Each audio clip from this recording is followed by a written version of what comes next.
Pesugihan itu tidak ada yang membuat enak, membuat nyaman, nggak ada. Tapi pesugihan itu pasti akan berujung dengan sesuatu yang tragis, yang naas, dan sangat mengenaskan. Seperti yang dialami oleh Pak Dahlan.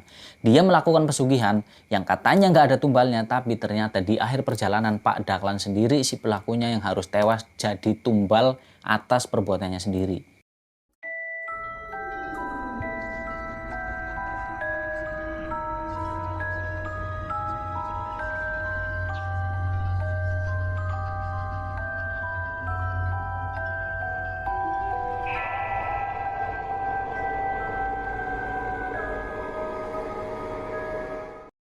Assalamualaikum warahmatullahi wabarakatuh. Ketemu lagi nih sama saya Misbah Muthaharun. Pada kesempatan kali ini saya akan menceritakan sebuah kisah yang datang dari seorang narasumber, yang dimana kisah ini adalah kisah tentang pesugihan dari orang tua narasumber kita ini. Nah, tapi seperti biasa, setiap kali dalam saya bercerita, untuk nama dan tempatnya itu sengaja disamarkan karena demi untuk menjaga privasi, kenyamanan, dan juga keamanan orang-orang yang terlibat atau mengalami peristiwa ini. Nah, jadi sebut saja nama narasumber kita ini adalah namanya Mas Hasan. Mas Hasan ini punya adik perempuan, namanya itu Nabila. Sedangkan ayahnya Mas Hasan ini sendiri, si pelaku pesugihan, itu sebut saja namanya Pak Dahlan. Dan ibunya Mas Hasan ini bernama sebut saja Bu Warni. Nah, baiklah, kalian pasti penasaran kan gimana nih tentang kelengkapan ceritanya, pesugihannya seperti apa dan siapa yang dikorbankan atau ditumbalkan. Ya udah, nggak usah lama-lama lagi, yuk langsung aja kita masuk ke dalam ceritanya. Ini kisah datang dari Mas Hasan, narasumber kita, yang dimana Mas Hasan ini menyaksikan sendiri ulah atau perbuatan dari kedua orang tuanya. Nah, perbuatan apa? Ternyata kedua orang tuanya Mas Hasan ini telah mempersekutukan Tuhan, mempersekutukan Allah SWT. Ceritanya dulu waktu Mas Hasan ini masih bayi, dia itu pokoknya dari lahir hidupnya itu udah berkecukupan, udah terpenuhi semua kebutuhannya.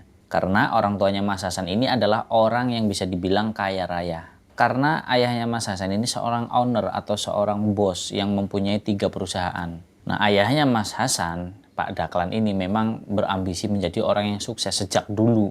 Dan memang orangnya itu pekerja keras, pantang menyerah.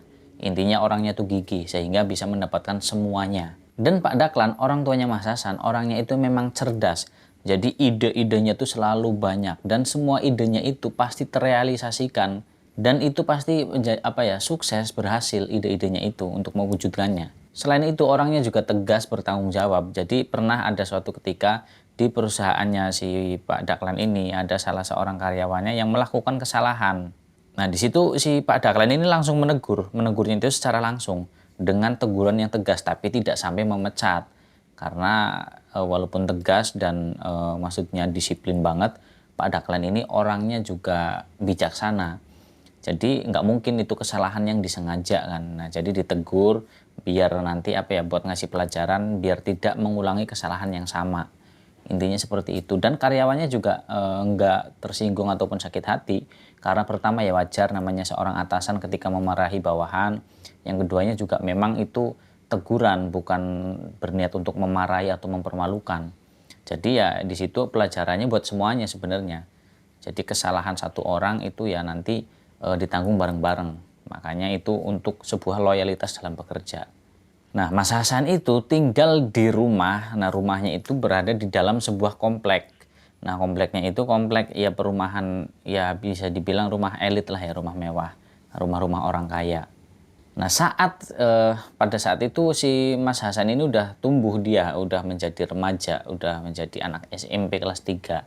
Nah, ketika dia pulang sekolah, itu di rumah dia kesepian sendirian ya, karena sibuknya si Pak Dahlan dalam bekerja, terus ibunya si Mas Hasan ini yang suka pergi kadang arisan ya, kalau zaman sekarang mungkin bisa dibilang sosialita lah seperti itu.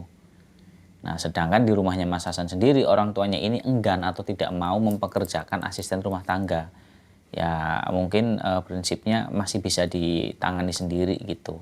Jadi Pak Dahlan itu memang benar-benar jarang banget punya waktu buat bersama dengan keluarga.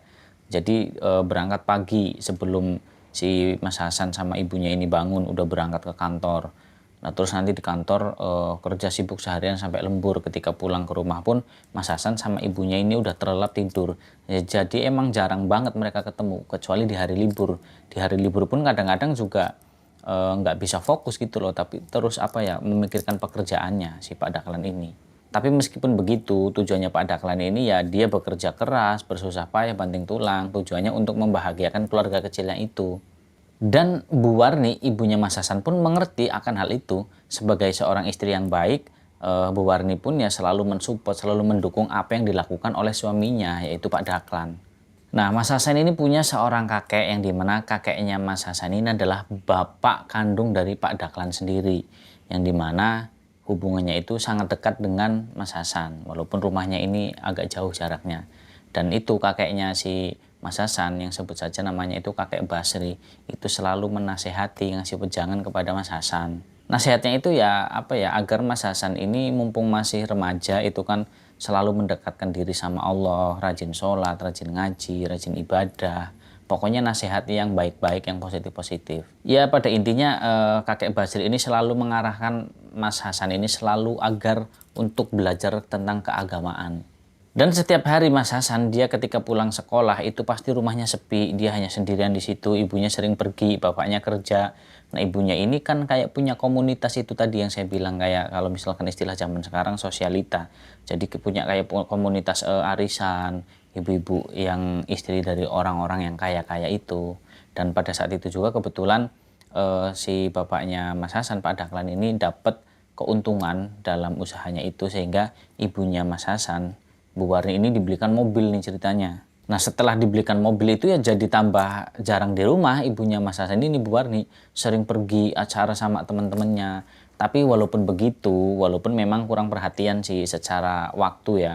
Tapi kalau secara kasih sayang, cinta orang tua terhadap anak, sebenarnya Mas Hasan ini sangat disayangi sekali sama kedua orang tuanya. Cuman hanya masalah waktu aja, yang dimana mereka ini nggak bisa Q-time bersama keluarga gitu, nggak bisa. Setiap pulang sekolah itu selalu termenung, kadang dia langsung masuk kamar dan membaca-baca buku hanya untuk sekedar apa ya, mengisi kegabutannya si Mas Hasan ini. Kemudian akhirnya nanti sampai terlelap tidur. Setiap hari selalu seperti itu. Dan ayahnya Mas Hasan, Pak Dahlan itu memang sangat sayang sekali terhadap istri dan anaknya. Apapun yang diminta, bahkan nggak sampai diminta itu Pak Dahlan itu memang pengertian. Jadi apa yang dibutuhkan istri dikasih, dibelikan. Apa yang dibutuhkan sama Mas Hasan selalu dibelikan, difasilitasi. Kayak sepeda misalkan butuh buat berangkat sekolah, dikasih, dibelikan sama Pak Dahlan ini.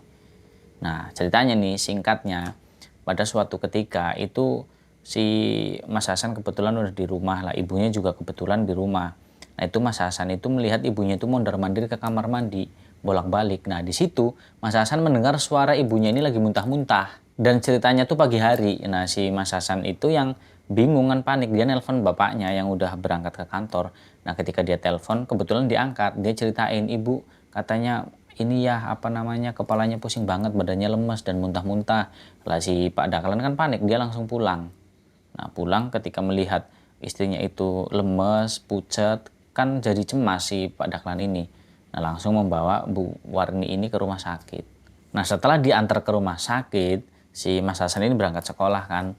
Nah yang mengantar ya si Pak Dahlan, dia nungguin di situ, nungguin Bu Warni ini diperiksa. Dan ternyata ketika diperiksa sama dokter, Bu Warni ini ya cuma kecapean. Lah disarankan untuk selalu menjaga kondisi badannya, karena saat itu ternyata Bu Warni ini sedang mengandung alias hamil. Dan usia kehamilannya Bu Warni itu sekitar 3 minggu. Nah, di situ baru Bu Warni menyadari bahwa ternyata memang selama ini Bu Warni itu telat datang bulan. Cuman dia nggak menghiraukan itu. Mungkin memang lagi ini aja kali, lagi gangguan atau gimana. Karena saking sibuknya aktivitasnya dengan teman-temannya. Dan mendengar kabar gembira tersebut, si Pak Dahlan sama Bu Warni itu nggak henti-hentinya mengucap syukur. Karena mereka berdua selama ini tuh memang menanti-nantikan kelahiran anak keduanya itu, atau pengen punya anak lagi. Dan selalu bersyukur, alhamdulillah ya Allah, terima kasih ya Allah, ucap mereka berdua. Nah setelah diperiksa oleh dokter, dikasih obat, kemudian pulang kan. Nah di hari itu si Pak Dahlan ini nggak berangkat ke kantor lagi, nggak kerja. Jadi Pak Dahlan itu pengen nemenin istrinya di rumah yang lagi lemes, lagi pucat. Apalagi tahu kalau istrinya itu lagi hamil, kan seneng banget tuh Pak Dahlan. Dan kehamilan keduanya si Bu Warni ini memang benar-benar dijaga dengan baik oleh mereka berdua. Karena memang tidak ingin terjadi apa-apa dengan kehamilannya itu. Karena mereka berdua ini trauma. Jadi ceritanya sebelum kehamilan yang barusan, itu beberapa tahun yang lalu Bu Warni itu sempat hamil, tapi ternyata mengalami keguguran.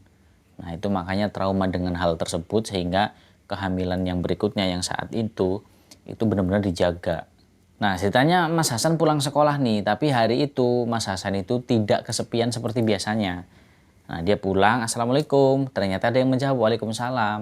Nah Mas Hasan kaget dong karena bapak sama ibunya udah di rumah. Ya sebenarnya tadi paginya itu memang bapaknya pulang nganterin ibunya ke rumah sakit, tapi dipikirnya Mas Hasan itu periksa, terus setelah membaik bapaknya berangkat kerja dan ibunya beraktivitas seperti biasanya nggak di rumah.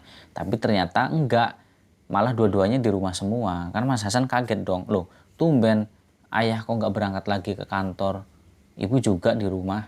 Iya nak, sini duduk, ayah mau ngomong sesuatu sama kamu, gitu sama si Mas Hasan, kata Pak Daklan. Nah kemudian si Mas Hasan duduk mendekat persis di samping si ayahnya ini, Pak Daklan. Dan tiba-tiba Pak Daklan ngomong ke si Mas Hasan, Hasan nak, ayah punya kabar gembira buat kamu. Kabar apaan ya? Penasaran ya aku. Kamu sebentar lagi mau jadi kakak, kata ayahnya. Hah? Apa ya? Serius? Bentar lagi aku punya adik dong, kata Mas Hasan seperti itu. Iya nak, bener. Sebentar lagi kamu mau punya adik, karena ibumu ini lagi hamil. Wah asik, alhamdulillah ya Allah, akhirnya aku punya adik juga. Akhirnya aku nggak kesepian lagi di rumah, kata Mas Hasan seperti itu. Iya, biar jadi teman kamu nak, kata ibunya. Maafin ibu ya sama ayah, selama ini nggak bisa punya waktu buat kamu setiap hari. Iya nggak apa-apa kok ya bu, yang penting kan aku lagi seneng nih, bentar lagi aku punya adik, kan aku ada temennya, kata Mas Hasan seperti itu. Ya udah nak, sekarang kamu ganti baju sana, terus makan siang, mandi, terus ya istirahat tidur, kata Bu Warni seperti itu nyuruh Mas Hasan. Iya bu, aku mandi dulu ya, ganti baju, habis itu makan terus istirahat. Ya udah sana. Nah singkat ceritanya 9 bulan kemudian pada saat itu si Bu Warni ini hampir melahirkan anak keduanya. Dan saat itu juga si Pak Daklan itu panik karena istrinya Bu Warni itu mengalami sakit perut. Dan langsung dong Pak Daklan saat itu membawa Bu Warni ini ke rumah sakit dengan menaiki mobilnya dan melaju dengan kecepatan yang lumayan tinggi.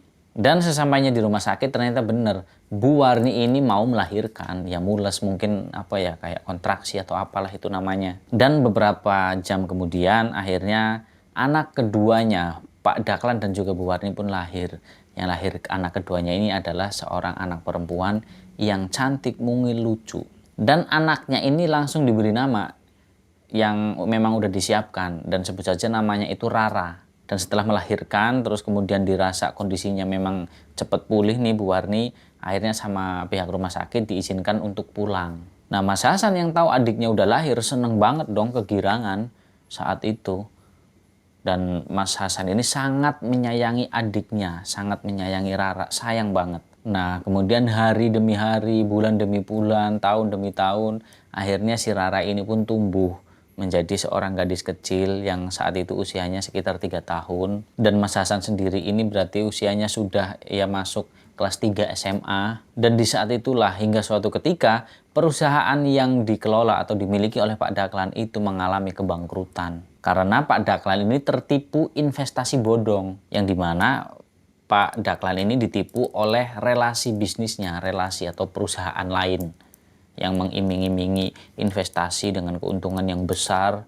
Nah sehingga si Pak Daklan tergiur terus memberikan modal saham yang begitu besar, dan hampir seluruh sahamnya itu diserahkan, dimasukin, karena memang Pak Daklan ini percaya banget tapi ternyata ketipu. Dan akhirnya Pak Daklan harus meminjam atau menghutang terhadap bank buat ngebayar karyawan-karyawannya itu. Nggak mungkin dong misalkan dia bangkrut terus kemudian karyawan di PHK tapi nggak dapat gaji.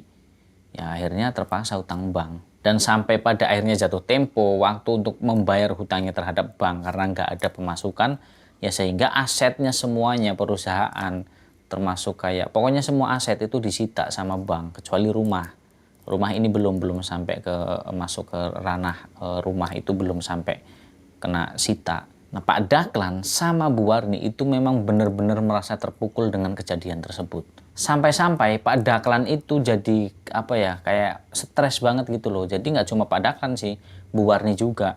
Ya stresnya kenapa? Karena kepikiran keadaannya ternyata saat itu apa ya, berbanding terbalik dengan keadaan sebelumnya yang serba ada, serba berkecukupan, tiba-tiba harus hilang seketika, secara sekejap. Dulunya mereka itu sangat kaya raya dan sekarang saat itu ketika mereka bangkrut, buat makan sehari-hari aja mereka ini harus benar-benar ngirit. Dan apalagi ibunya Mas Hasan, Bu Warni, yang kebiasaan punya komunitas arisan dengan ibu-ibu sosialitanya itu, dan itu semua ya terpaksa harus tidak dilakukan lagi karena udah nggak punya apa-apa. Dan karena keadaan ekonomi orang tuanya yang mengalami kebangkrutan itu juga berdampak kepada Mas Hasan. Dampaknya apa? Sepele sebenarnya, cuma masalah ejekan. Jadi Mas Hasan itu selalu diejek sama teman-temannya, jadi bahan bulian. Ya karena dulu kan Mas Hasan kalau sekolah itu ya berangkat pasti dikasih uang saku, ya intinya lebih lah dari teman-temannya yang lain. Misalkan kalau naik sepeda ya sepedanya paling bagus. Terus intinya apa ya, kelihatan banget lah anak orang kaya kayak gitu. Dan juga sering ya nraktirin temen-temennya. Nah kemudian singkatnya lagi, setelah Mas Hasan ini dia bertahan, dia tetap apa ya, nggak mau mendengarkan ejekan dari temannya. Akhirnya tibalah pada saat itu Mas Hasan lulus dari sekolahnya, dari SMA-nya. Nah, di sini Mas Hasan sebenarnya pengen melanjutkan ke jenjang sekolah yang lebih tinggi atau ke perguruan tinggi. Tapi di sini Mas Hasan juga sadar, dia mengerti kondisi keuangan kedua orang tuanya lagi nggak baik-baik aja. Boro-boro buat nguliahin, buat makan sehari-hari aja mereka harus ngirit. Nah, akhirnya Mas Hasan ngomong sama ibunya kan, curhat. Bu, aku nanti misalkan ini udah lulus kan aku kepengen ngelanjutin ke kuliah. Tapi kayaknya nggak usah deh Bu. Loh kenapa nak? Nggak usah lah, kan aku udah dapet ijazah SMA ini, aku mendingan cari kerja aja buat ngebantu bapak sama ibu, kata si Mas Hasan seperti itu. Nah lalu kemudian dijawab sama Bu Warni, enggak nak, kamu nggak boleh kerja, kamu tetap harus melanjutkan pendidikan kamu harus kuliah, nanti biar ibu carikan universitas yang bagus, yang unggulan buat kamu. Kata Bu Warni seperti itu, meyakinkan Mas Hasan untuk tetap melanjutkan pendidikannya. Dan seolah-olah seperti bahwa Bu Warni ini memang masih sanggup gitu loh untuk membiayai kuliahnya. Ya sontak saja Mas Hasan kaget dong mendengar jawaban ibunya seperti itu, karena yang Mas Hasan tahu ya keuangan keluarganya itu lagi nggak baik-baik aja, dan bahkan apa ya, mengalami kekurangan banget gitu loh, buat makan aja harus ngirit, bahkan pernah sampai ya bisa dibilang susah lah buat cari makan itu. Nah kemudian Mas Hasan ngomong lagi, loh Bu, tapi kan ayah lagi kesusahan, ibu juga kan tahu sendiri keadaan ekonomi kita. Nggak apa-apa Bu, aku nggak kuliah nggak apa-apa, kata Mas Hasan seperti itu. Udah Hasan, nak nih kamu dengerin ibu ya, kamu tenang aja, kamu itu nggak usah mikirin biaya. Tugas kamu itu ya cuma berangkat kuliah, kamu nanti daftar, ketika udah diterima udah tinggal berangkat setiap hari. Jadi kamu nggak usah mikirin apalagi sampai musingin tentang beban atau biaya kuliahnya. Udah itu tenang, urusan ayah sama ibu.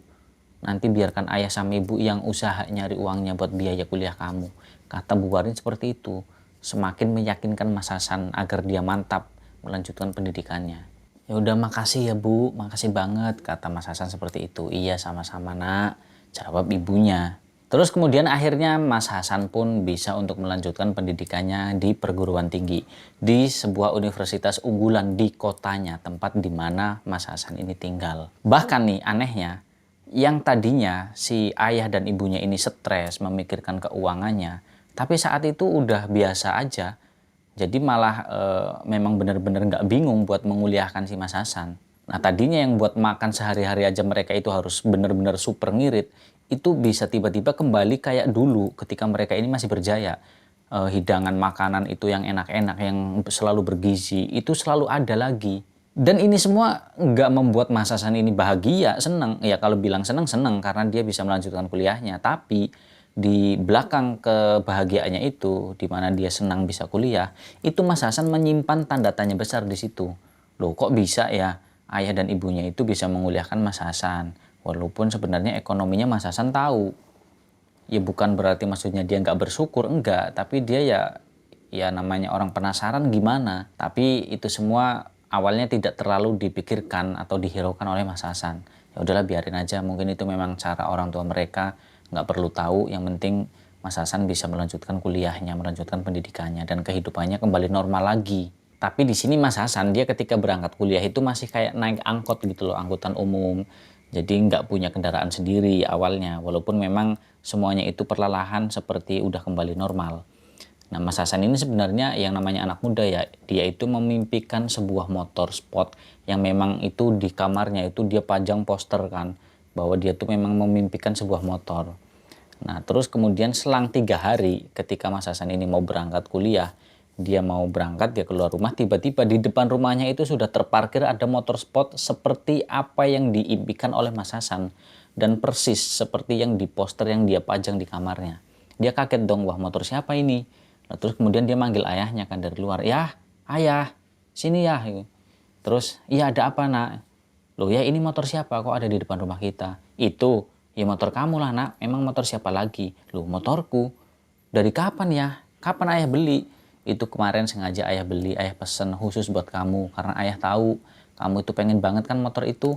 Sampai kamu pajang tuh posternya di kamar. Ini beneran ya serius, motor buat aku? Iya, ini kuncinya. Silahkan kamu bawa buat berangkat kuliah kamu, buat pulang pergi. Kata ayahnya seperti itu, ya otomatis kegirangan dong Mas Hasan, seneng banget. Nah dibawalah tuh motornya berangkat ke kampus kan. Nah ketika sampai parkiran pun teman-temannya itu ya tercengang, maksudnya loh ini si Hasan motornya baru nih, sampai di kayak diledekin gitu kan. Yang motornya baru, makan-makan lah ini pasti. Nah, terus kata Mas Hasan, oke tenang, nanti istirahat. Kalau udah nggak ada kuliah, kita makan-makan. Nah, kata temannya si Mas Hasan ini yang bernama Heru, sebut saja. Akhirnya mereka setelah kuliah selesai, mereka ke kantin, mereka makan-makan di situ yang bayarin semua Mas Hasan. Dan saat itu nggak cuma Mas Hasan aja yang dibelikan sesuatu yang membuat dia senang, tapi adiknya si Rara juga dibelikan sebuah boneka yang gede banget. Karena memang Rara katanya pengen boneka gitu kan, ngomong. Nah, akhirnya dibelikan tuh sama ayahnya boneka yang gede banget. Dan setiap hari entah itu di kamar tidur, terus di ruang TV, di ruang keluarga itu pasti selalu dibawa dan selalu dipeluk dengan erat sama Rara. Dan itu menjadi boneka kesayangannya dia. Nah sampai-sampai pas hari libur nih, hari Minggu, Mas Hasan kan nonton TV tuh di ruang keluarga sama adiknya. Nah adiknya itu nonton TV sambil ya tiduran di bonekanya itu, sambil meluk bonekanya. Nah di sini Mas Hasan nyeletuk kan, adik, iya kak, kok bonekanya dipeluk terus sih, kenapa? Kok kakaknya nggak dipeluk? Kakak kan juga pengen dipeluk sama adik. Kakak tuh sayang banget tau sama adik. Nah, terus kemudian akhirnya si Rara itu bangun, dia meninggalkan bonekanya, terus memeluk kakaknya tercinta, si Mas Hasan dipeluk. Aku juga sayang banget sama kakak. Akhirnya mereka berdua pelukan tuh kakak adik. Nah di situ disaksikan Pak Daklan dan juga Bu Warni, orang tua mereka. Mereka berdua tersenyum melihat kedua anaknya yang rukun, saling menyayangi, saling mencintai satu sama lain. Itu merupakan kebahagiaan yang hakiki buat mereka, melihat kebahagiaan kedua anaknya. Kehidupan di keluarganya pun sangat harmonis, rukun, gak ada pertengkaran sama sekali. Nah terus kemudian nih ketika Mas Hasan ini pulang kuliah ceritanya, dia itu kan kelelahan, capek karena seharian dapat tugas kuliah, terus harus mengerjakan tugas-tugasnya, sampai mengerjakan tugasnya itu sampai larut malam. Nah ketika ketiduran, nah di sini nih mulai baru terungkap. Awalnya ketika Mas Hasan tertidur terlelap, itu Mas Hasan kayak mimpi sesuatu tentang apa ya, jadi di mimpinya itu Mas Hasan awalnya sebelum dia ketiduran dia sempat kepikiran itu tadi, kenapa orang tuanya itu yang tadinya udah terpuruk, ekonominya jatuh, tiba-tiba bangkit dengan cepat gitu loh. Itu terpikirkan itu dalam kelelahannya, hingga kemudian dia tertidur kan, ketiduran. Nah di dalam mimpinya Mas Hasan itu di dalam sebuah rumah, tapi di situ rumahnya bukan rumah yang dia tempatin, intinya di dalam sebuah rumah. Nah di dalam rumah itu ada ruangan atau ada lorong. Nah lorong itu lumayan panjang. Nah Mas Hasan itu berjalan menelusuri lorong tersebut. Nah dia telusuri sampailah pada di sebuah kamar, yang dimana di situ gelap situasinya atau kondisinya itu. Nah kemudian ternyata kamar tersebut itu nggak dikunci. Mas Hasan penasaran, dia buka kan pintu kamar tersebut. Nah ketika masuk ke dalam kamar itu, suasananya itu gelap. Jadi di situ cuma ada sebuah lilin, dan lilin itu lumayan besar. Nah lilin itu berwarna merah, jadi cuma ada penerangan atau pencahayaan dari lilin tersebut. Dan di situ juga terlihat di sekeliling kamarnya, di dinding kamarnya yang kamar tersebut, itu kayak ada kain berwarna merah yang ditutup mengelilingi seluruh tembok atau dinding kamar itu. Nah Mas Hasan aneh di situ, ini kamar apa, kamar siapa? Kenapa kok mimpinya aneh seperti ini? Dan gak lama ketika Mas Hasan lagi bingung seperti itu di dalam mimpinya, Mas Hasan itu mendengar kayak seperti suara babi. Ya suara khas babi itulah. Nah Mas Hasan kaget kan. Nah ketika Mas Hasan noleh ternyata benar di situ ada sosok babi yang ukurannya itu 5 kali lipat lebih besar daripada ukuran babi biasa. Itu gede banget berarti itu babi yang dilihat di dalam mimpinya. Nah Mas Hasan kaget, dia takut dong. Jadi seolah-olah babi itu memang akan menyerang atau menerkam si Mas Hasan ini. Nah Mas Hasan lari, tapi si babi tersebut itu terus mengejar Mas Hasan. Dengan suara khasnya si babi tersebut, dia lari. Nah yang anehnya itu Mas Hasan di dalam mimpinya dia lari sekuat tenaga, tapi seolah-olah langkah kakinya ketika dia berlari itu kayak ada yang memperlambat gitu loh. Padahal dia udah berusaha sekuat mungkin buat lari menghindar dari mimpinya itu. Hingga kemudian akhirnya dia terbangun, tersadar dari tidurnya. Di situ Mas Hasan sampai ngos-ngosan, keringetnya keluar semua sampai basah. Ini apa maksudnya mimpi seperti ini? Ketika dia sedang bertanya-tanya dalam pikirannya tentang ekonomi orang tuanya yang kembali bangkit, kemudian dia tertidur terus mimpi itu. Kan aneh. Nah terus kemudian dia udah kebangun itu kan, dia mau tidur lagi tapi nggak bisa, susah. Ya walaupun dia udah berusaha banget buat tidur, walaupun akhirnya tertidur tapi cuma sebentar. Karena selalu kebangun kepikiran hal itu. Nah ketika dia terbangun, waktu itu bangunnya lebih awal. Nah Mas Hasan itu ke dapur, nah tiba-tiba di dapur itu udah banyak banget makanan yang dihidangkan. Nah saat Mas Hasan di situ kaget, ini kok pagi-pagi banget kayak gini, emangnya ibu udah masak? Nah tiba-tiba Mas Hasan dikagetkan dengan kedatangan ibunya yang nggak tahu dari mana datangnya. Mas Hasan kaget dong, astagfirullahaladzim, ibu dari mana kok tiba-tiba udah muncul aja di sini? Oh ibu dari toilet nak, barusan dari kamar mandi. Oh ya ini emang ibu masak dari jam berapa kok udah mateng kayak gini? Ya emang ibu sengaja masaknya lebih pagian, soalnya takutnya nanti kamu mau berangkat nggak sempet sarapan lagi sama ayahmu itu kan, sama adikmu juga, kata si Ibu Warni ini. Oh gitu Bu, ya udah Ki, sarapan kamu makan, kata si Ibu Warni. Nah karena perutnya Mas Hasan ini udah berontak, udah lapar, akhirnya dia ya udah nggak usah basa-basi, langsung aja dia makan kan dengan lahapnya. Dan makanannya, hidangannya juga memang enak, lezat dan bergizi juga. Nah setelah sarapan dia kemudian mandi dan kemudian dia siap-siap berangkat ke kampus. Nah setelah pulang dari kuliahnya seperti biasa ngerjain tugas sampai malam. Dan ketika tertidur lagi-lagi mimpinya itu sama. Dia berada di sebuah rumah, di sebuah lorong, dia telusuri, dia masuk ke dalam kamar. Yang dimana di dalam kamar itu ada lilin penerangannya dan juga sesajen, sebenarnya banyak banget di situ. Nah itu lagi-lagi mimpinya seperti itu, sehingga membuat Mas Hasan ini selalu terbangun dan bertanya-tanya mimpinya apa nih sebenarnya, maksudnya, artinya. Kok selalu udah 2 kali nih mimpi seperti itu berturut-turut. Dan bahkan akhir-akhir ini Mas Hasan itu lumayan sering mengalami kejadian-kejadian aneh di dalam rumahnya. Jadi ceritanya saat malam sekitar jam 2 ketika Mas Hasan itu terbangun ketika dia mimpi seperti itu, karena sejak saat itu setiap malam selalu mimpi seperti itu. Nah ketika dia terbangun, Mas Hasan itu aneh merasakan ada sesuatu yang nggak biasa gitu loh. Jadi Mas Hasan itu mencium kayak aroma bau kemenyan yang dibakar sama dupa. Dan sempat terdengar suara khas babi. Dan itu berada di dalam kamarnya. Nah setelah diperhatikan dengan seksama ternyata benar itu suara babi. Nah ketika Mas Hasan menyalakan lampu kamar, kemudian akhirnya dia noleh kan, ternyata di dalam kamarnya, di sudut, di pojok kamar itu benar-benar ada sosok babi yang gede banget, yang ukurannya itu sama seperti di dalam mimpinya. Mas Hasan kaget dong, dia ketakutan, dia panik, nggak bisa ngapa-ngapain, nggak bergerak, dia cuma bisa membaca doa sebisanya di dalam hati yang dia tahu, yang dihafal. Dia baca doa terus, dia tutup matanya dan kemudian perlahan-lahan dia buka, sosok babi tersebut udah menghilang, nggak ada. Astagfirullahaladzim, ya Allah. Pertanda apa ini? Kenapa ada babi di kamarku? Terus kemudian menghilang. Apa ini ya Allah sebenarnya? Tolong beri hambamu petunjuk, kata Mas Hasan seperti itu.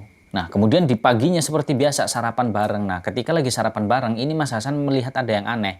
Karena ayahnya Pak Daklan itu nggak seperti biasanya. Ketika sarapan beliau itu makannya tuh porsinya banyak banget. Jadi kayak 3 kali porsi biasa. Dan makannya itu rakus banget. Dan Mas Hasan melihat wajah ayahnya itu sekelebatan seperti moncong babi. Akhirnya Mas Hasan istighfar kan, nyebut astagfirullahaladzim. Terus dia kucek-kucek matanya. Begitu melihat lagi ternyata wajahnya Pak Daklan udah kembali seperti semula. Kembali normal seperti manusia biasa. Nah di situ Mas Hasan semakin merasa aneh. Nah karena saking anehnya itu setiap hari dia bermimpi. Bahkan ketika dia terjaga, terbangun melihat sosok babi di kamarnya. Terus keanehan yang dia lihat ketika di meja makan melihat ayahnya seperti itu. Dan itu membuat Mas Hasan ini bertanya-tanya, Dan karena saking nggak kuatnya dia dengan rasa penasarannya, dia memutuskan ketika libur kuliah di hari Sabtu nih, Sabtu sore, dia pergi ke rumah kakeknya yang jaraknya itu ya kurang lebih sekitar ya 17 kilometeran lah, ya lumayan agak jauh sedikit. Nah, terus kemudian datang ke rumah kakeknya, terus di situ Mas Hasan nginep sampai hari Minggu. Nah, di situ niatnya Mas Hasan itu dia pengen ceritain semua yang dia alami, keanehan-keanehan tentang mimpinya, tentang penampakan babi dan juga melihat ayahnya yang seperti itu. Nah, tapi di sini seolah-olah kakeknya itu udah tahu, si kakek Basri ini. Tapi biar begitu, kakek tetap ingin mendengarkan ceritanya Mas Hasan. Dan diceritakan semuanya, dari mimpi, dari segala macam keanehan itu diceritakan semuanya. Dan ternyata mimpi tersebut itu adalah sebuah firasat yang sengaja dikirimkan sama kakeknya, kakek Basri, kepada Mas Hasan. Agar Mas Hasan itu datang ke rumah kakeknya mengunjungi dan bertanya atau menceritakan semua peristiwanya. Walaupun sebenarnya mungkin kakeknya udah tahu. Karena kakeknya Mas Hasan ini ternyata adalah orang yang dituakan, seorang sesepuh dan memang orang yang punya ilmu kebatinan yang cukup tinggi. Dan lumayan terkenal juga kakeknya Mas Hasan ini, kakek Basri. Dan ya bisa dibilang seorang kiai lah. Nah, setelah diceritakan semuanya ke kakeknya, akhirnya ya di situ kakeknya cuma ngasih wejangan, maksudnya kamu yang sabar, ini kenyataannya seperti ini, dan kakek minta kamu tetap tawakal, tetap beriman kepada Allah, jangan tinggalkan sholat. Ini urusan bapakmu. Ternyata memang benar, Pak Dahlan ini melakukan pesugihan babi ngepet. Itu belum terungkap, itu hanya baru asumsi. Tapi di situ udah yakin, dan si Mas Hasan ini dia kayak kaget gitu loh mendengar cerita penjelasan dari kakeknya itu, dari kakek Basri. Akhirnya ya udah gini aja, Nak. Nanti ketika kamu pulang nanti kakek ikut ke sana. Dan nanti kakek akan menegur bapak kamu. Iya, kakek Basri sebenarnya udah marah banget itu. Cuman kakek Basri nggak ada yang mengantar ke rumahnya. Nah, ketika si Mas Hasan ke situ kan berarti kebenaran kan. Nah, terus kemudian di minggu sorenya, minggu malamnya maksudnya malam Senin, itu si Mas Hasan sengaja datang pulang bersama dengan kakeknya. Nah, tujuannya apa? Untuk melabrak orang tuanya Mas Hasan. Nah, kemudian singkatnya setelah sampai di rumahnya, pintu gerbang rumahnya tuh di depan udah dikunci. Nah, kata kakeknya, kita turun di sini aja, motormu matiin, kita dorong. Nah, karena pintu depan, pintu gerbangnya itu dikunci, akhirnya dia putar lihat belakang. Dan pintu belakangnya itu memang nggak pernah dikunci. Ya mungkin itu buat keluar ketika si Pak Dahlan ini sedang beroperasi malam hari ketika sedang ritual babi ngepet itu. Nah, mereka lihat belakang. Ketika mereka masuk nih melalui pintu belakang, mereka sampailah di dapur. Dan di situ sepi banget. Pada kemana ini, kayak apa udah pada tidur kali ya, kata Mas Hasan seperti itu. Mungkin jadi di situ cuma ada suara TV yang masih nyala di ruang tamu. Nah, kemudian akhirnya si kakek itu kayak berbisik sama si Mas Hasan, kita cari, orang tuamu ada di lantai 2 di kamar atas. Terus dicari, mereka berjalan mengendap-endap pelan-pelan, dan ternyata memang benar di situ di lantai 2 itu memang ada sebuah kamar yang kata Bu Warni yang mewanti-wanti Mas Hasan jangan pernah Mas Hasan ini membuka kamar tersebut. Sangat dilarang. Ternyata itu ada sebuah rahasia. Nah, saat sampai di situ mereka dengarkan, mereka berdua nguping. Nah, di situ kayak ada suara aktivitas di dalam kamar. Nah, Pak ini kakek Basri itu kayak memberikan kode ke Mas Hasan, aba-aba agar mendobrak pintunya. Nah, setelah 1 2 3 didobrak, buak, terbuka pintunya, dan Pak Dahlan dan Bu Warni ini kaget. Mas Hasan lebih kaget lagi. Mas Hasan di situ teriak, "Astagfirullahaladzim, ayah, ibu, apa yang sedang kalian lakukan? Ternyata selama ini benar apa yang aku alami di mimpi itu. Kejadian yang selama ini aku lihat, kejadian yang aneh. Maksud kamu apa, Nak? Kamu sabar dulu, kamu jangan salah paham." "Salah paham gimana, Bu? Ya, ini apa kalian maksudnya? Sesajen banyak banget seperti ini, lilin. Terus, ngapain ayah pakai celana kolor kayak gitu? Buat apa ayah? Jangan bilang kalau ayah ini melakukan pesugihan babi ngepet. Aku semuanya udah tahu ya. Aku tahu dari kakek." Nah, di sini kakek Basri dia marah juga. Dia memarahi anaknya si Pak Dahlan. "Kamu ini dasar kurang ajar, istighfar, nyebut kamu eling, tobat kamu sebelum semuanya terlambat. Apa-apaan ini Hasan? Aku sebagai ayahmu tidak pernah mengajarkan kamu seperti ini. Kamu sudah menduakan Allah. Kamu sudah menyekutukan Allah, Dahlan. Ingat, tobat kamu sebelum semuanya terlambat. Apa-apaan ini? Dan kamu tahu kan ini adalah perbuatan yang sangat-sangat dibenci sama Allah. Kenapa kamu lakukan? Nah, di situ si Pak Dahlan sama Bu Warni terlihat wajah yang menyesal sekali. Terus kemudian berlutut bersimpuh di bawah kakinya si kakek Basri, memohon ampun, meminta maaf dan menunjukkan rasa penyesalan. Nah, kata kakek Basri, "Kamu tidak ada gunanya meminta maaf sama aku. Minta maaf sama Allah karena kamu telah menyekutukan Allah. Kamu telah meminta kepada selain Allah. Aku tidak pernah mengajarkanmu seperti ini." Kakek Basri sampai nangis di situ, karena bukan nangis karena karena sedih, karena anaknya ternyata melakukan pesugihan. Nah, di situ dijelaskan, "Aku terpaksa melakukan ini, Pak. Usahaku bangkrut, perusahaanku semua aset disita, hanya rumah ini yang tersisa. Sedangkan aku harus menghidupi keluargaku, membayar biaya kuliahnya Hasan, terus si Rara." Nah, nama adiknya itu sebenarnya Nabila Tiara, tapi manggilnya Rara. Nah, itu adik perempuannya si Mas Hasan. Nah, ternyata memang benar. Orang tuanya Mas Hasan itu yang melakukan pesugihan babi ngepet. Sehingga selama ini yang menjadi pertanyaan besar bagi Mas Hasan terungkap. Apa yang selalu diberikan oleh orang tuanya, motor yang dia inginkan, pokoknya segala macam sampai biaya kuliah dan kehidupan yang kembali normal seperti sebelum melakukan pesugihan, sebelum bangkrut. Nah, di sini setelah semuanya terungkap, baru ketika Pak Dahlan menyesal dengan semua perbuatannya, tapi di situ sudah terjadi sebuah ikatan perjanjian dengan jin, dengan siluman babi tersebut. Nah, otomatis kan karena disuruh untuk bertobat, tapi di situ juga bingung, nggak tahu bagaimana caranya untuk lepas dari ikatan perjanjian tersebut. Nah, di sini akhirnya si kakek Basri menyuruh si Pak Dahlan untuk mengantarkan ke siapa yang memperantarai, yaitu dukunnya siapa. Nah, ternyata usut punya usut, Pak Dahlan ini mengaku dia tahu ilmu pesugihan tersebut, yang memberikan adalah dari seorang dukun yang bernama, sebut saja, Ki Wingit.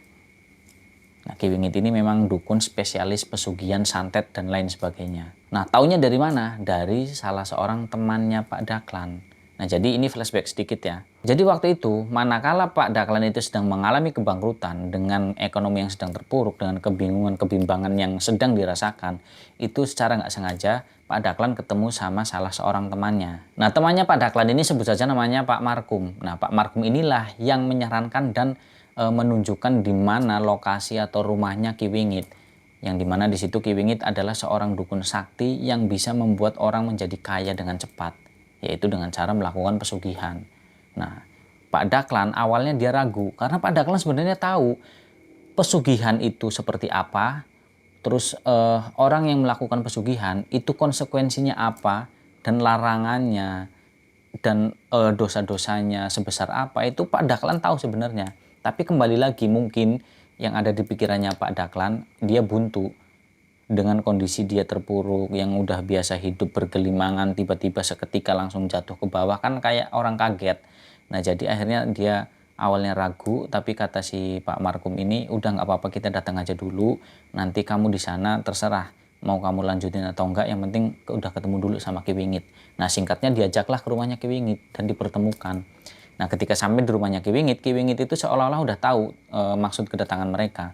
Nah, kemudian dikenalin nih sama Pak Markum, "Ini teman saya Dahlan, dia sedang begini-begini," lah kata si Ki Wingit, "saya sudah tahu. Dan apakah kamu yakin datang ke sini akan melakukan hal itu?" Awalnya ragu Pak Dahlan ini, tapi ketika dijelaskan semuanya, "Aku bisa membantumu untuk menjadi kaya kembali, dan bahkan lebih kaya, 2 kali lipat lebih kaya daripada kamu sebelumnya." Nah, di situ langsung setan berbisik dan menguasai pikiran dan hatinya Pak Dahlan. Dan seketika itu juga Pak Dahlan ngomong, "Iya, saya mantap, saya yakin, saya mau melakukan ritual tersebut.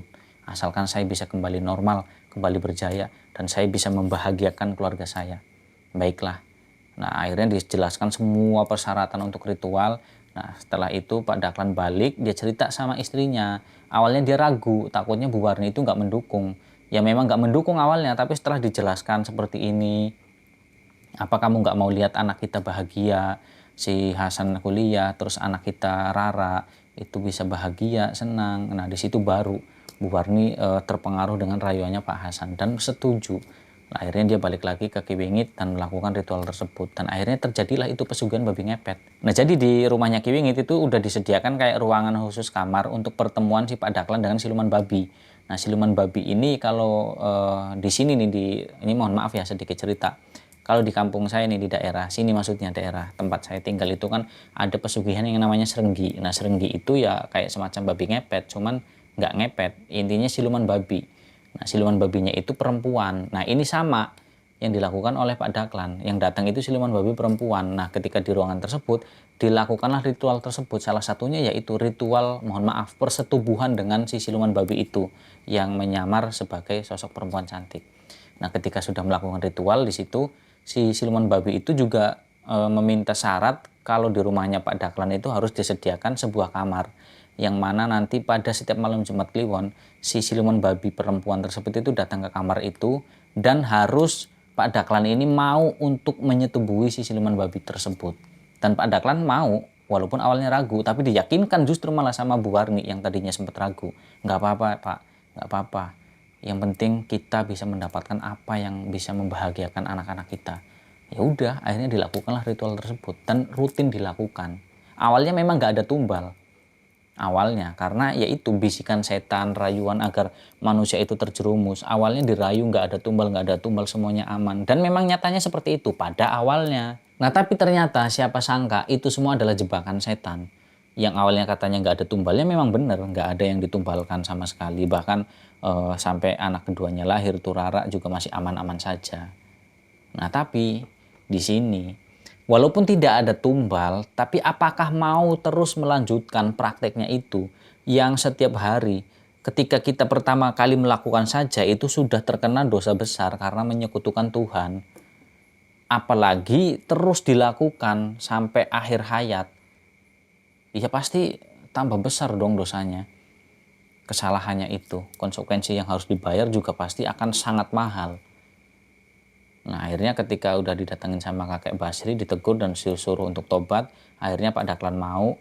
Nah, kakek Basri ini minta diantar ke si Ki Wingit ini. Nah, diantarlah ke sana. Dan ternyata Ki Wingit itu mengenal sosoknya kakek Basri. Ternyata kakek Basri ini adalah seorang tokoh pemuka agama, bisa dibilang ya ulama besar malah. Cuman ulamanya ini mastur atau yang ya dikenal cuman nggak masyhur gitu loh, nggak yang terkenal banget gitu, enggak. Cuman ya ada beberapa kayak tokoh-tokoh seperti orang-orang kayak dukun, kayak kiai-kiai besar itu ya kenal dengan sosoknya kakek Basri. Nah, kakek Basri ini datang bersama Pak Daklan. Nah, di situ si dukun ini gemeteran ketika melihat sosoknya kakek Basri dan ketakutan. Intinya di situ kakek Basri minta tolong, saya tidak akan membuat perhitungan apapun. Yang penting cari cara gimana agar Pak Daklan ini bisa terbebas dari ikatan perjanjian bersama sosok siluman babi itu. Di sini apa ya, ada mungkin pro kontra ya, karena Pak Daklan anak dari seorang kiai tapi melakukan pesugihan. Nah, tapi kan di sini apa ya, susah juga sih untuk dijelaskan karena memang walaupun anak kiai ya mohon maaf ya tanpa menyinggung salah satu pihak, itu juga bisa dibilang apa ya, dikategorikan sebagai ujian atau cobaan bagi kakek Basri ini sendiri sebagai seorang sesepuh, sebagai seorang tokoh pemuka agama. Yang dimana kalau kita mengambil contoh flashback jauh, Nabi Nuh aja anaknya Kan'an itu juga sangat durhaka terhadap orang tuanya dan durhaka sama Allah. Makanya akhirnya tidak mengikuti apa yang diajarkan oleh orang tuanya, sehingga ya seperti itu kejadiannya. Dan ini sama seperti Pak Daklan. Nah, akhirnya datanglah tuh ke rumahnya Ki Wingit bersama kakek Bisri dan juga si Mas Hasan ini kan. Nah, di situ akhirnya karena permintaan kakek Basri, sehingga si dukun ini pun katanya bisa ada caranya, tapi ini lumayan beresiko berat karena untuk memutus sebuah perjanjian harus ada yang dikorbankan. Ya karena Pak Daklan sendiri yang mau awalnya dan menyanggupi. Nah, di situ akhirnya ya udah. Nah, ternyata pilihannya korban yang dimaksud itu adalah nyawa. Nah, di sini si Nabila Tiara atau Rara itu kan lahirnya atau wetonnya itu kan Selasa Pahing. Nah, Selasa Pahing itu ternyata memang yang sesuai dengan yang diinginkan oleh si siluman babi tersebut untuk dijadikan tumbal. Nah, tapi ya gimana, namanya seorang ayah nggak mau dong tentunya. Karena ya tujuan awalnya memang melakukan pesugihan ya untuk membahagiakan anak-anaknya, keluarganya. Tapi kenapa di akhir perjalanan harus anaknya yang menjadi korban? Lah terus kata sang dukun, katanya bisa ditukar tapi dengan nyawa Pak Dahlan sendiri. Di sini sampai bingung dilema.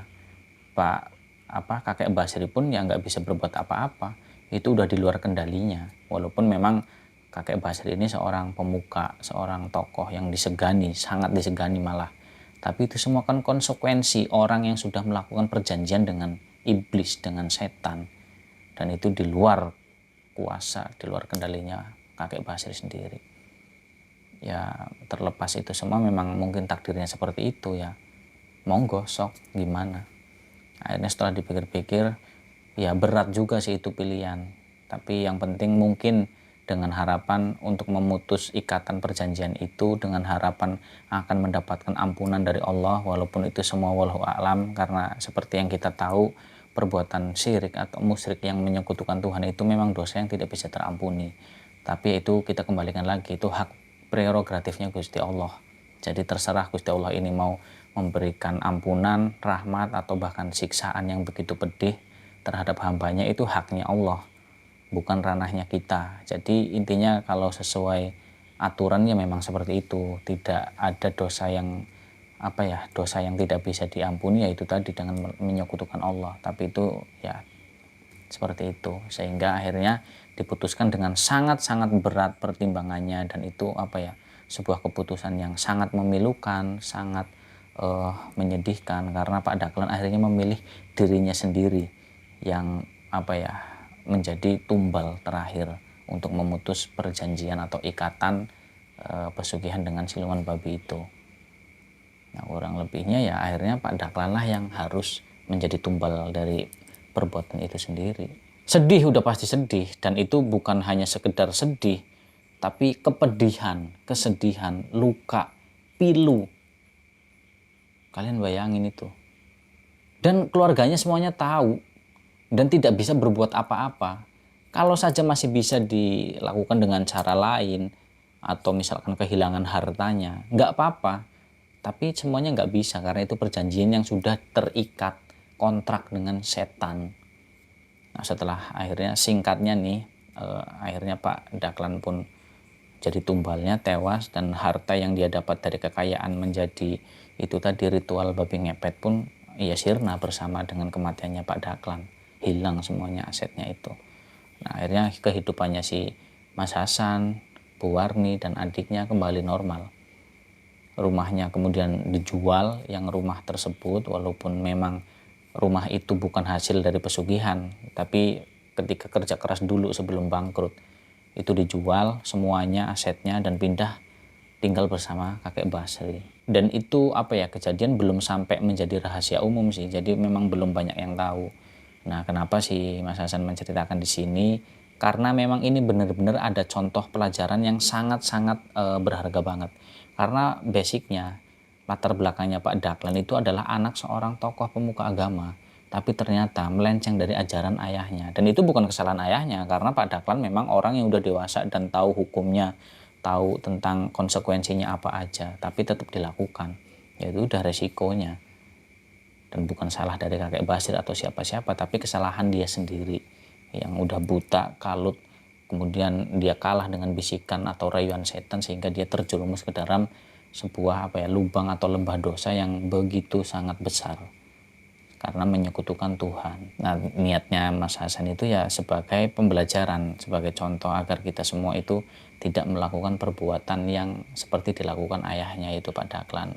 Meskipun memang kita latar belakangnya itu dari orang yang mungkin berpendidikan, terus pengetahuan agamanya luas, tapi semua itu nggak jaminan manakala ketika iman kita ini tipis. Makanya sering dianjurkan banget itu ya dekatkan diri kepada Allah, tingkatkan ketakwaan, keimanan, akhlaknya dijaga. Karena orang berilmu itu belum tentu berakhlak, tapi orang berakhlak sudah pasti ya berilmu, karena akhlak itu di atas ilmu.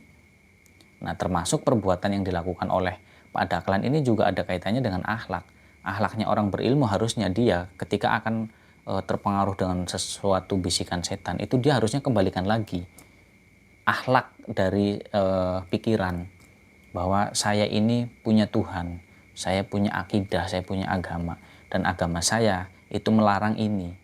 Itu akhlak dalam berpikir, tapi ya kembali lagi nafsu yang menguasai, sehingga akhirnya tergiurlah melakukan pesugihan babi ngepet tersebut, dan akhirnya berakhir di akhir perjalanannya itu Pak Dahlan yang harus menjadi tumbalnya sendiri ketika ingin memutus kontrak atau ikatan perjanjian dengan iblis. Nah, semoga dari cerita ini kita semua bisa mengambil manfaat, mengambil pelajarannya.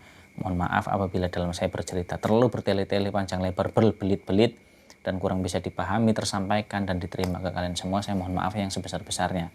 Karena itu murni kebodohan dan kelemahan dari saya pribadi. Tapi misalkan ada sedikit pelajaran hikmah yang bisa diambil, itu datangnya dari Allah Subhanahu wa Ta'ala. Yang pada intinya lur teman-teman semua, kalian ambil yang positifnya aja. Yang negatif nggak usah kalian ambil, nggak usah kalian dengarkan. Kurang lebih seperti itu. Dan buat kalian semua, makasih banget yang udah setia ngikutin channel ini, nonton videonya, dengerin ceritanya sampai selesai, dan tidak menyekip iklannya. Saya ucapin makasih banget, makasih banyak. Karena itu sebuah support untuk saya, untuk kita, tim. Dan doakan saya juga agar tetap sehat, biar tetap semangat, menghibur dan menemani waktu luang, waktu senggang kalian. Nah, saya doakan buat kalian semua, tulus dari dalam hati saya.